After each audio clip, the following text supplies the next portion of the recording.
Bismillahirrahmanirrahim. Elhamdülillah. Salatu vesselamu ala Resulillah. Subhaneke la ilme lena illa ma 'allamtana inneke entel alimul hakim. Rabbi şrah li sadri ve yessir li amri ve hlul uqdatan min lisani yafqahu qawli. Mehrimli urayımda Allah'ın atı menen başlap jaratkan Allah Taalaga maqtoolor, peygamberimizge salam salavatlar aytıp, hurmatlı atalar, hurmatlı jamaat, бүгүн дагы жума сабагыбызды баштайбыз. Жаратканга мактап айтабыз ушундай улуу күндөргө. Эсен аман, аманчылыкта, ыйман менен, ден соолук менен Кудайым буйрса мына ушул жума намазын окуп астында турабыз. Ушул нерсеге мүмкүнчүлүк берген, өмүр берген, убакыт берген, ден соолук берген жаратканга мактап айтып, жума сабагыбызды баштайбыз. Аллах Таала кереметтүү Кур'анда Tahrim сүрөсүнүн 6-аятында А'уду биллахи минеш-шейтанир-раджим, биз ыймандууларга кайрылып, я айюхаллазина аману, ыйман келтиргендер, ку анфусакум ва ахликум нара, өзүңөрдү жана үй бүлөңөрдү тозок отунан куткаргыла. Кайсы тозок отунан? Вакудухан насу вал хижара алейха малаикатун гилазун шидадун ла я'суналлаха ма амарахум ва яф'алуна ма ю'марун. О ыйман келтиргендер, өзүңөрдү жана үй бүлөңөрдү тозок отунан куткаргыла. Ал тозоктун отуну таштар менен адамдар болот. Анда периштелер бар. Ал тозокко адамдарды ыргыта турган, кызмат кылган забания периштелери бар. Алар гилазун шидат, аябай каардуу, катуу, эч кимге боору оорубаган. Ла я'суналлаха ма амарахум. Аллах буйруган иште алар Кудайга тоң моюндук кылышпайт. Тагат карат, ыргыт деген ыргытат. Ва яф'алуна ма ю'марун. Кудайдан кандай буйрук келген болсо, ал буйрукту кынтыксыз тагат карышат. Tahrim сүрөсү 6-аят. Аллах Таала бул аятка эгер көңүл бура турган болсок, о ыйман келтиргендер, оболу өзүңөрдү тозоктон куткаргыла, андан кийин үй бүлөңөрдү тозоктон куткаргыла дейт. Үй бүлөңөрдү тарбиялагыла. Ибн Аббас радиаллаху таала анху мына ушул аяттын маанисин чечмелеп, "И'малу би таатилла ва тaqu маасиялла". Аллага моюн сунууда бекем болуп, күнөө кылуудан, тоң моюндук кылуудан сактангыла. "Ва муру ахликум bizikri Юнжикумуллаху минаннар", үй бүлөңөрдү Аллахны зикир кылууга, Кудайга ибадат кылууга буйрук бергиле. Мына ошондой жараткан Аллах Таала тозок азабынан куткарат деген маани дейт. Аллах Таала башка бир аятта Лукман алейхиссаламдын сөзүн алып келип, "Я бунай, акимис салат", о балажаным, намаз оку, "Ва'мур бил ма'руф", жакшылыкка чакыр, "Ванха анил мункар", жамандыктан тос, "Васбир ала ма асабак", сага жеткен кыйынчылыкка, проблемага, көйгөйгө сабыр кылгын. "Инна залика мин азмил умур", адам баласынын башына кыйынчылык келгенде, оор күн келгенде, мына ошого сабыр кылып, намазында бекем болуп, адамдарды жакшылыкка чакырып, жамандыктан кайтарган бул мин азмил умур, улуу иштерден, Кудай Таалага болгон эң сүйкүмдүү иштерден дейт. Мына ошол адам баласына болгон милдеттүүлүк дейт. "Вала туса'ир хаддака лин-нас вала тамши фил арди мараха, инналлаха ла юхиббу кулла мухталин фахур". Адамдарга кекирейбегин, адамдарга бой көтөрбөгүн, жер үстүндө текеберленип баспагын. Акыйкатта Аллах мактанчак, бой көтөргөн текеберлердин бирин дагы сүйбөйт. "Вaqsid fi mashik waqdud min sautik", басканда жүрүшүңдү орточо кылгын. Көп тездебестен, акырындабастан, үнүңдү акырында чыгаргын. "Инна анкарал асвати ла саутул хамир", чындыгында үндөрдүн эң жаманы аңгырай берген, кыйкыра берген эшектин үнү дейт. "Алам тара анналлаха саххара лакум ма фис самавати ва ма фил ард", көрбөйсүңбү, жараткан Аллах Таала силер үчүн даярдаганын, баш ийдирип койгонун, асман жердегини силерге баш ийдирип койгонун карабайсыңбы? Асман 7 кабат асман, 7 кабат жерди. Жана Аллах Таала силерге өз нематтарын эселеп берди, ачыктап берди. "Ва минан наси ман южадилу филлах бигайри илм", адамдар арасында Кудайды тааныбастан, билбестен туруп Кудай жөнүндө талашкандар бар. Илими жок болуп туруп, Кудай жолунда сүйлөгөндөр, Кудай тууралуу талашкандар бар. Бигайри илм, өзү билбей туруп, Кудайды тааныбай туруп, өзү намаз окубай туруп. "Вала худа вала китабун мунир", аларга чын эле эч бир ийгилик жок. Урматтуу жамаат, жогорудагы аят, биринчи баштаган аятыбыз ыймандуулар өзүңөр тозоктон куткаргыла болсо, экинчи аятта о балам, намазыңда бекем бол, жакшылыкка чакыр, жамандыктан кайтар, башыңа кайгы кесе сабыр кылгын дейт. Hazreti Umar'a bir ata kelip, balam terbiyesiz bolup çıktı. Menin aytkanımdı kılbay koydu. Balamdı adepke çakırıp berseң dep Hazreti Umar'a arızlanıp keledi. Hazreti Umar padişa balasını çakırtadı.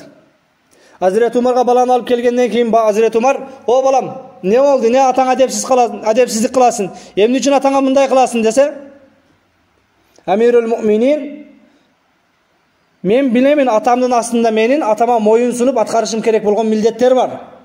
Bирок ошол эле учурда мен сизге bir суроо берейин. Атанын дагы бала үчүн кыла турган милдеттери барбы? Бул да мен үчүн ата болуп, кээ бир милдеттерди аткарыш керекпи, жанда эмеспи? Amirul Mu'minin казы балага өкүм чыгарардан мурда, атаңа моюн сунбайт экенсиң деп бала курардан мурда, ооба балам, аталардын милдети бар. Алар кайсылар, санап бериңчи. Жакшы ат коюу, балдарына жакшы апа тандоо, анан din ilimin terbiyesini берүү. Эң биринчи жакшы апа тандоо, ат коюу, андан кийин мына ошол тербия берүү, din илимин үйрөтүү, Кур'ан жаттатуу. Ушул атанын милдети, о балам деди. Жанакы бала айтты, андай боло турган болсо, Амирул Му'минин, сен айткан атанын 3 милдетинин бирөөсүн да аткарган эмес, бул сага арзанып келген менин атам деди. Менин апам базардан сатылып алынган кул, күң аял. Атам сатып алып, ошол кечеде бул аял менен жыныстык катнашка барып, мен боюнда болуп калгам. Анткени шариятыбызда күң сатып алганда күнгө нике шарт эмес. Ал күң буюм сыяктуу болот дагы, сатып алып, никесиз эле жыныстык катнаш кылсаң боло берет. Бул атам мени апамды сатып алгандагы, апам кул экен, күң аял экен. Ошол кечеде келип муну мен жыныстык катнаш болуп, ошондо мен боюнда бүтүп калгам. Андан кийин төрөлдүм, ушул күң аялдан төрөлүп калды деп, мени дагы жактырбайт, апамды да бирне тербия бере турган аял деп тандап алган эмес. Кул катары эле сатып алып, жыныстык катнаш болуп, жок жерден боюна бүтүп калган баламын дейт. Демек биринчисин аткарбаптыр дейт. Экинчиси, атам мага ат койгондо араб тилинде жу'ла ва саммани жу'лан дейт. Жу'ла бул жанакы бир кара дарак, ошол Саудиян чөлдөрүндө өскөн бир тикенекке окшогон бир жаман дарактын аты. Бизде деле бар го, тезекбай, сассыкбай, бокмурун деген аттар. Ушул сыяктуу бир жаман ат. Атам бир мага жакшы бир маанилүү атта койбоптур. Үчүнчүсү, сиз айттыңыз, Амирул Му'минин атанын милдети балага тербия берүү, ыйман берүү, Кур'ан үйрөтүү дедиңиз, бул аны дагы кылган жок деди. Hazreti Umar балага бала курам деп аткан жеринен атага карап туруп, бир канча балаңдын сенде акысы бар экен дейт. Урматтуу жамаат, заман бузулду, заман андай болду, телефон чыкты, жаштардын баарын бузду деген менен баардыгыбыз жаш болгонбуз. Бүгүн биз адептүү болуп, кыйын болуп, жакшы болуп турган болсок, бул биздин ийгилик эмес. Бизге чейин бизге тербия берген аталардын ийгилиги, мына ошолордун мээнети. Биздин кыйындыгыбыз, биздин адептүүлүгүбүз, биздин жакшылыгыбызга качан баа берилет экен? Эгер келечек урпак биз тарбиялаган балдар, кыздар сиз сыяктуу мыкты болсо. Атаңа баракалла дейт. Атасынын тарбиясын көргөн бала экен дейт. Жолдон жүгүн ала койсоң, башка ала койсоң, жардам бере койсоң, адептүү экен дейт. Тербия көргөн бала экен дейт. Балдардын аталардын астында моюн сунуп, баш ийип кылуусу канчалык милдет боло турган болсо, бирок ошого чейин аталар дагы балдарга тербия берүүсү, үйрөтүүсү деши аталардын дагы милдети. Бүгүн жаштардын бузулганы башкага критерий айтардан мурда, балким мына ошол жаштарды бузган ким, балким ошолор контролсуз калды, тарбиясыз калды, ошонун айынан. Ибн Кайым рахимахулла айтат, ажырашып кеткен ери катын келди дейт. Ажырашып кеткен ери катын келип, 8-9 жаштагы баласы бар экен, бала мени менен калсын, бала мени менен калсын деп казыга бардык дейт. Казыга барганда анан казы бала караса 8-9 жашта, акылын таанып калган бала экен. О бала, ыктыярды саңа берем. Мен өкүм чыгарардан мурда атаң менен кетесиңби, апаң менен кетесиңби десе, бала экиленбестен туруп, атам менен калам деди. Казы, болдан атасы менен калат, баланын акыл эси жайында экен, баланын тандоосу тандоо, соттой турган, казы өкүм чыгара турган маселе калбады дейт. Десе, аразлашып келген аял, урматтуу казы, баламдан эмне үчүн атасын тандаганын бир сурап койбойсузбу дейт. Себебин билели. Себеп эгер ошол мени тандаганга караганда атаны тандаганы пайдалуураак боло турган болсо мен ыраазымын дейт. Казы, о балам, эмне үчүн атаңды тандадың десе, апаңды тандабадың десе, апам мени тарбиялайт, урушат. Устаздарга алып барат, мугалимге алып барат, Кур'ан жаттатат. Ал жерде мен Кур'ан жаттаткан устаздын, мугалимдин таягын жейм. Андан көрө атам менен касам, атам өз иши менен жүрө берет, каалаганымды кылам дейт. Бала балалык кылып, эркин жүргүсү келип, ойногусу келип, окугусу келбестен, атасынын тандаган себебин баяндаганда, казы кайрадан өкүм чыгарып, атаны сен бала менен жашаганга, бала тарбиялаганга акылуу, ошого татыктуу ата эмес экенсиң деп туруп, кайрадан баласына алып берип койгон окуяны баяндайт. Урматтуу жамаат, Аллах Таала насип кылса, балалуу болуу бул оңой экен. Үйлөп койсок, тоюн кылып берип койсок, табият жолу менен мына ошол ата менен кыз менен бала өзүнө окшогон дагы бир баланы дүйнөгө алып келе берет экен. Төрөтүп коюу, өстүрүп коюу, же болбосо балким продукт алып келип багып коюу дагы бул жеңил экен. Бирок баккандан мурда, өстүргөндөн мурда мына ошол кечке нан жок үйгө нан алып барам деп кечке нан издеген сыяктуу нан менен бирге тарбиядагы илим, билим дагы издеш керек. Бүгүн тилекке каршы үстү бүтүн, колунда соткасы бар, чоң ата чоң энесине таштап коюп, миграцияда башкада жүргөндөр, мен бала багып атам, бала тарбиялап атам дебей эле койсун. Чындыгында бүгүн фермерлер, башкалар чоң сарайларды салып, бир мал караган багбанды алып коюп, же болбосо жана улакка кызыккан улакчылар, башкалар бир сарайга 30-40 атты байлап коюп, улакка жараган аттарды эки-бир мүнүшкөргө айлык берип коет. Ал мына ошол ат таптаган саяпкерлер ошол таптап, убагында суусун берип, жемин берип карай берет. Багып атат деп мына ошолорду айтса болот. А бирок адам баласына нан берип койсоң, суу берип койсоң эле болду эмес. Адам баласын акылын оңдош керек, түздөш керек. Адам баласыны абайлап маалымат бериш керек. Чыңгыз Айтматовдун жакшы бир сөзү бар. Ашказан дейт, мээге караганда акылдуураак дейт. Ашказанга айнып калган, отравление кыла турган жаман нерсе кирсе кусуп кайтарып салат дейт. А бирок мээ информацияны, маалыматты илгебестен баарын кабыл алып калыптана берет дейт. Бул Чыңгыз Айтматовдун мына ошол араб тилине башкага эң көп которулган учкул сөздөрүнүн бири. Ашказан мээге караганда акылдуу, зыяндуу нерсе келсе кусуп салат дейт. Бирок мээ кусуп салганды, сорттоп салганды билбейт экен.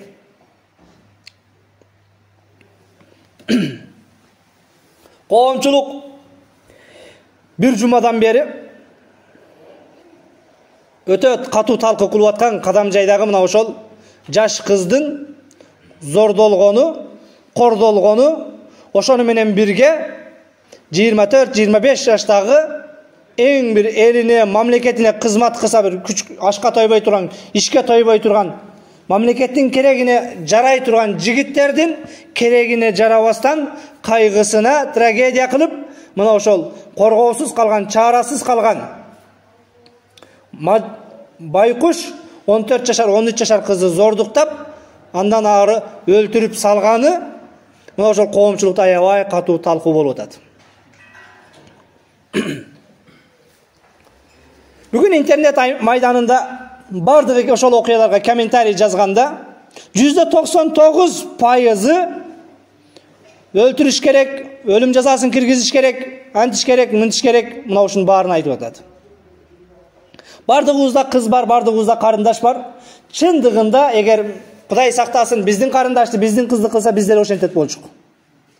Бул маселенин бир тарабы комментарий берип койгон, өлтүрүш керек, башка кылыш керек деген. Бирок биз экинчи тарабын кошо карасак, Эгер өлтүрүш керек боло турган болсо, кече парламентте дагы депутаттар дагы кайра маселе көтөрүп башка кылып талкуулап атышат, өлүм жазасы керек башка деп. Бирок өлүм жазасы киргенде мына ошол өлүм жазага адилеттүү соттор өкүм чыгарабы, чыгарбайбы, бул бир маселе. Дагы бир акылдуу айтып атат, өлүм жазасы Америкада кылмыштуулукту азайткан эмес деп. Өлүм жазасы Америкада статистика кээ бир штатында өлүм жазасы экен, кээ бир штатында өмүр бою түрмө экен. Өмүр бою түрмөгө камай турган штатта дагы кылмыштуулук азайган эмес. Ошол эле учурда өлүм жазасы кирген штаттарда да кылмыштуулук бардыгы статистика боюнча бирдей чыгып калган дейт. Чындыгында бизде адилеттүү соттордун жоктугу башка, бул өзүнчө бир проблема. Ошолор айткандай, дагы бир байкуштун бейбачаранын баласы соттолуп, оттолуп, ошол асылып, ошол өлүп кетүүсү мүмкүн өлүм жазасы кирсе. Бирок өлүм жазасы кирсе, кылмыштуулук азаят деген сөз бул туура эмес. Миң юрист болсоң дагы, башка болсоң дагы.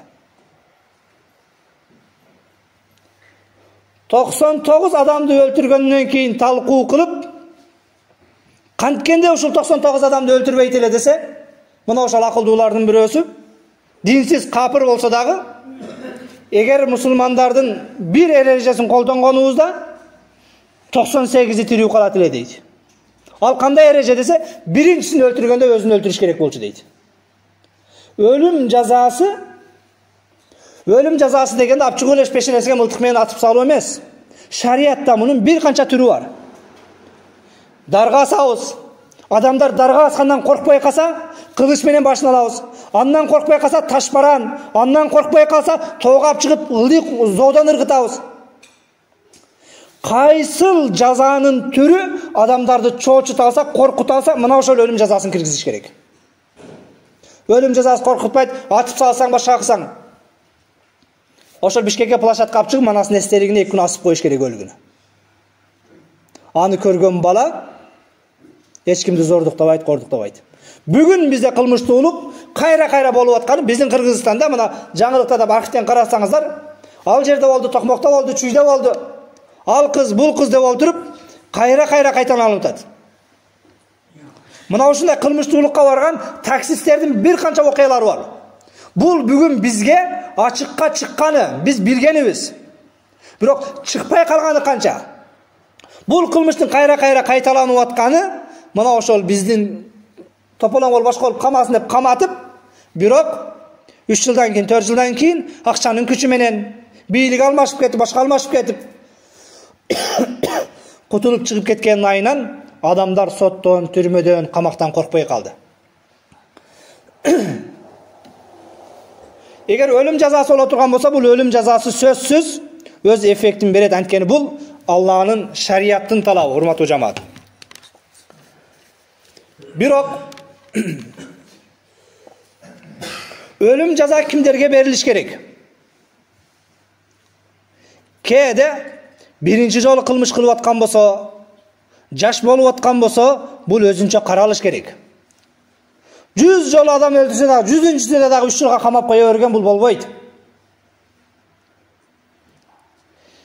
Кээде тарбия маселесинде жоопкерчиликти жалпы алсак,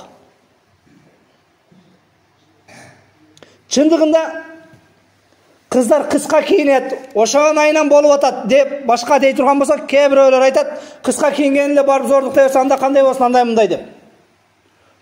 Кыргызда айтат, өзүңө сак бол, кошунаңды ууру тутпа деп.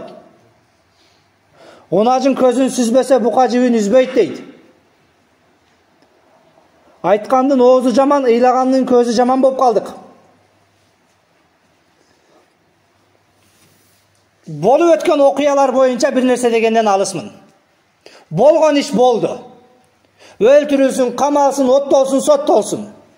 Бирок мындан ары эмне кылабыз деген маселеде тарбия маселесине өзгөчө көңүл бурушубуз керек. Чындыгында ар бирибиздин неберелерибиз бар, балдарыбыз бар, кыздарыбыз бар, колунда телефон, ким менен сүйлөшүп атат, ким менен жазышып атат, ким менен жолугуп атат. Контролдогон, караган аталар, апалар тилекке каршы аз, урматтуу жамаат. Балдарга, тарбияга көңүл бурган ата катары кызыңыздын формасына, кийимине, адебине мен милдетимди аткарып атам деген болсоңуз, Егер қолыңызға азыр мен күнделік бере тұрған болсам, қызыңыздың формасына, әдебіне, имандылығына, намазына, ұзын киіміне ба қойыңыз десем, мен Аллах жана пайғамбар қойған талап менен киінткенмін, мектепке ошол бойынша кеткен менің қызым деп өзіңізге 5 қоя аласыз, қоя албайсыз? Сурауды әркім өзіне берсін. Же болбосом, молдеке жүрүң, мектептің оозуна барып туралы, азыр чыкканда мына менин кызым деп мактанып көрсөтө алам деген аталар барбы, жокпу? Күнүнө мен 2 жолу 3 жолу мектептин астынан өтөм. Кудайыма шүгүр, жоолукчан кыздарыбыз да көбөйүп калды, башка болду, алхамдулилла. Бирок ошол эле учурда тизеден ылдый кийген юбкачан кыздар аз. 4-нчү класс болсун, 3-нчү класс, 1-нчи класс болсун, 1-нчи класс кыз моданы деле билбейт го. 1-нчи класс кыз, 3-нчи класс кыз, 4-нчи класс айтканыңдай эле киет. Тилекке каршы мына ошол современный болом деп, заманбап болом деп, туура эмес жака баратып, ошолорго кыска кийгенди өзүбүз калыптандырып атабыз. Ата-эненин балага болгон милдеттеринен болгон бир милдет дайым ошол имандуу болсун деп жакшы дуа кылуу. Артынан үлгү болуу. Пайгамбар саллаллаху алейхи ва саллям жакшы амалдарыңарды үйдө дагы кылгыла дейт. Пенденин нафил намазы мечитте окуганга караганда үйдөгүсү жакшыраак дейт. Не үчүн? Балдарыга намаз окуган үлгү болуп көрсөткөндүгү үчүн. Тилекке каршы чечин майдын үлгүсүн, бузукулуктун үлгүсүн көрсөтүп, мына ошол жаш кыздарды барып салонго алып барып, башка кылып, чачын кыска кылып кыртырып, башка кылып, кыска юбка кийдирген ошол жеңелер, апалар, ал тура 7-нчи класс, 8-нчи класс кыздар өзү киеттир, башка кылаттыр. Өзү ушундай кийингиси келеттир. Ошолордун ошондой кийим кийгиси келгени дагы сенин 1-нчи класска, 2-нчи класска кыска кийинтип жөнөткөнүң. Дагы бир жолу айтам, урматтуу аталар, өзгөчө молжеде ошол кыздардын аталары, апалары, агалары болуп турабыз. Дамыла, мына менин карындашым формасына кандай баа бересиз деп ким көрсөтө алат?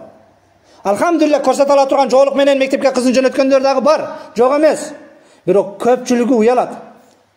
Абдыгапар Сыманов деген Казакстандык кече пандемияда өтүп кеткен устазыбыз, көпчүлүгүңүздөр таанып калдыңыздар.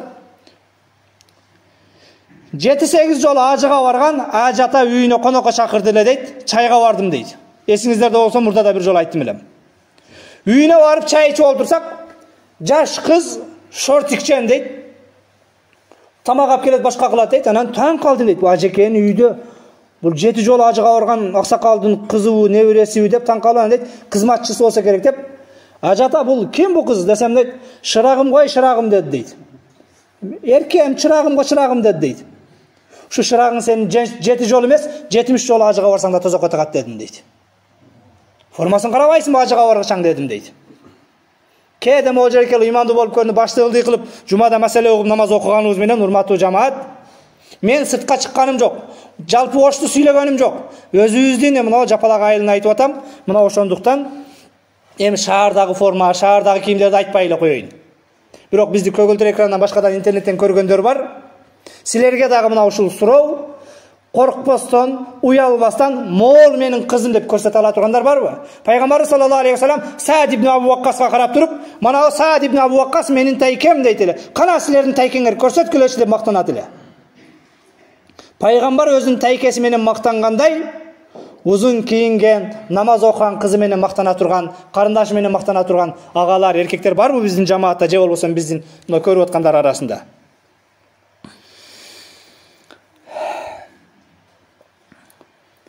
Вазкур фил китаби Исмаил, иннаху кана садикал ва'д.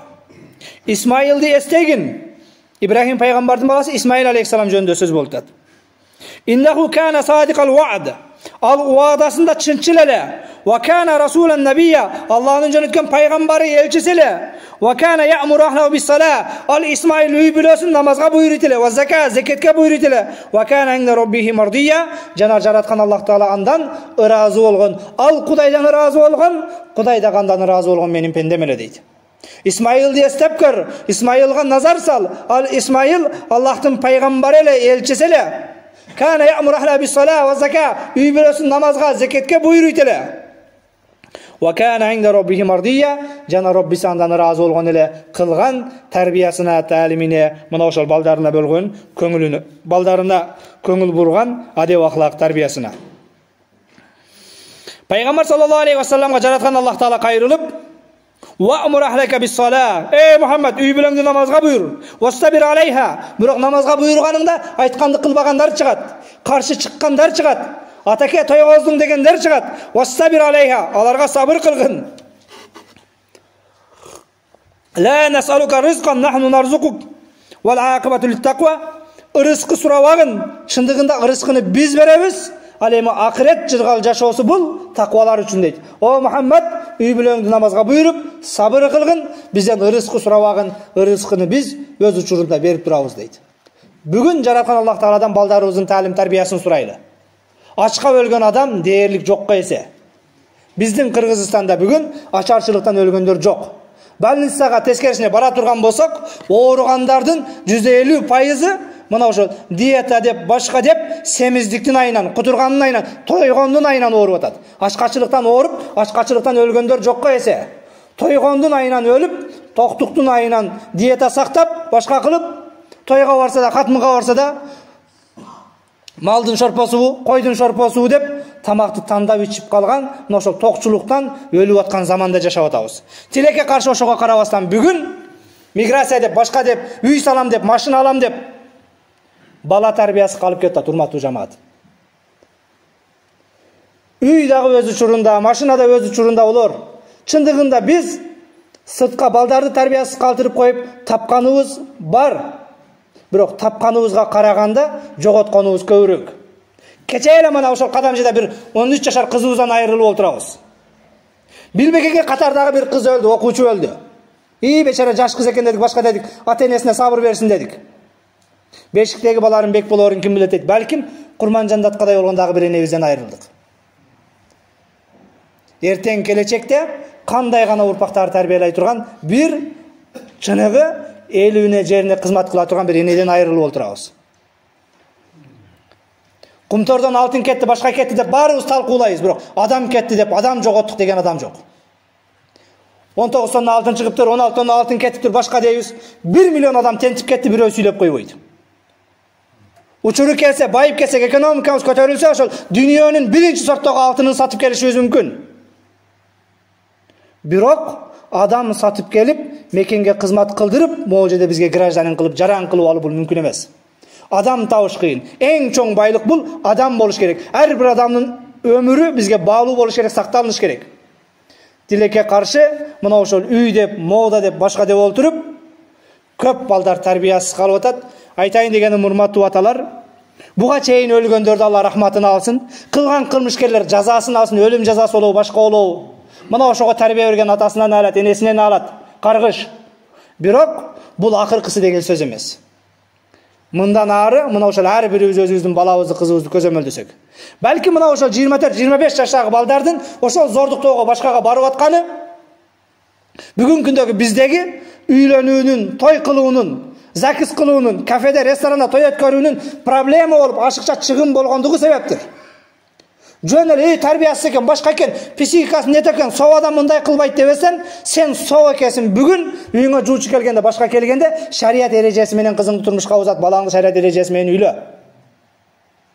Кайсыл жерде үйлөнүү, никелешүү кымбат болсо, ошол жерде зына арзан болот, оңой болот. Кудай сактасын.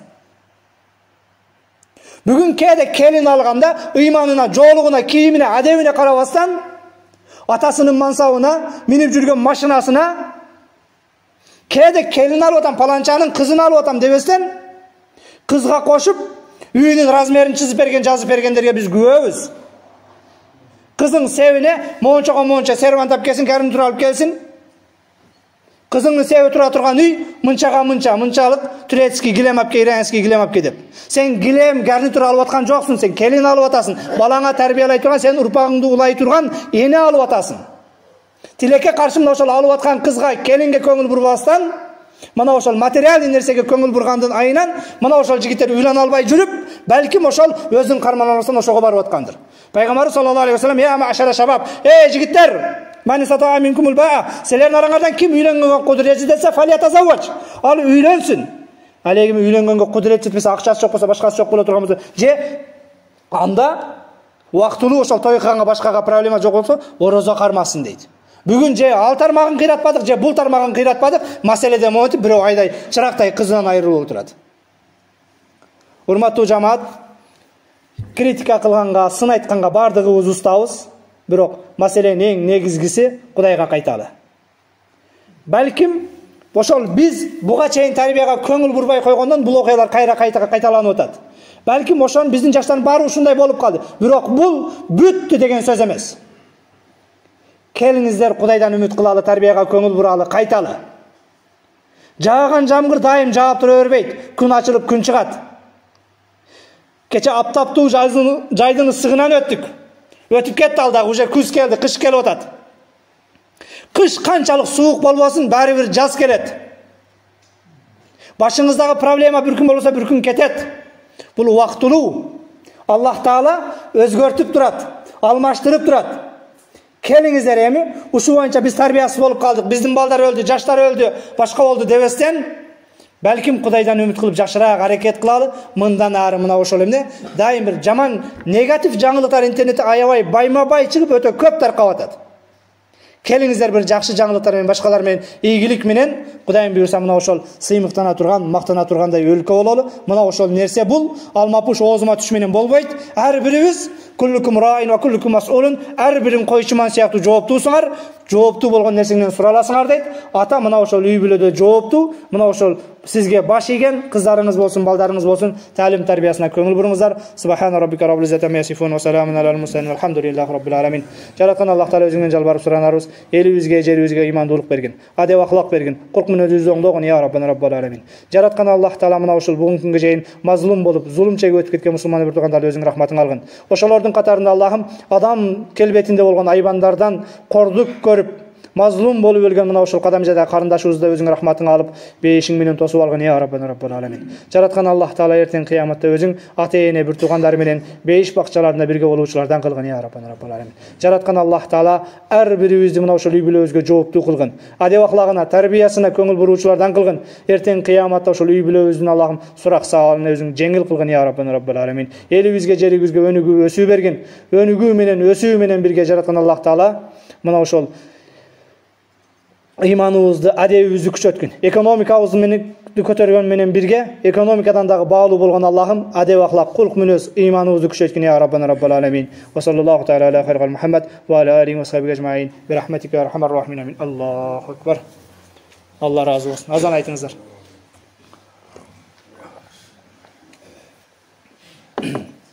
Урматтуу жамаат, жана айттым, дагы айтам. Сын айткан адамды душман катар, башка катар көрбөңүздөр. Менин деле карындаштарым, эжелерим ушундай эле жоолукчан болуп 5 вакыт намаз окуп кеткен жери жок. Бирок колдон келишинче айтып атам, деп атам. Уят сен молдонун эжесисиң, молдонун карындашысың, кой, узун кий, башкага астагфир, жөн мына тизеңди жап деп. Эгин жаппаса дагы чачын жаптырып атам, колдон келишинче айтып деп, өзүмдүн бөлөлөрүм болсун, тайкелерим, кыздары болсун, башкалар болсун. Бирок чын эле жана мен камерага да башкага да айттым, эгер мектептин астына бара турган болсо көпчүлүгүңүздөр айта албайсыздар мына менин кызым деп. Көпчүлүгү жылаңач, көпчүлүгү тизесинен жогору. Сәл көңүл буруңуздар, бул жакшы эмес. Жаш кыздар. Алар эч нерсени каяка бурсак ошол жака кетет. Тарбиясына көңүл буруңуздар сураныч. Мен имам катары, молдо катары менин моюндагы милдет кутулдум. Кыяматта молдеке айткан эмес дебеңиздер. Көрүп атам, билип атам, баардык ушул мына мектептин жанында мен үйрөмөт кылтам соколукточу. Күндө 10 жолу өтүп атам. Нар жака, бер жака, Арстанекеге материалга барам, башкага барам. Бүт кыскача юбка кийген кыздар, тилекке каршы бардыгы 7-чи, 6-чы, 5-чи класс кыздар. Кимде шу класста кыздар болсо караңыздар.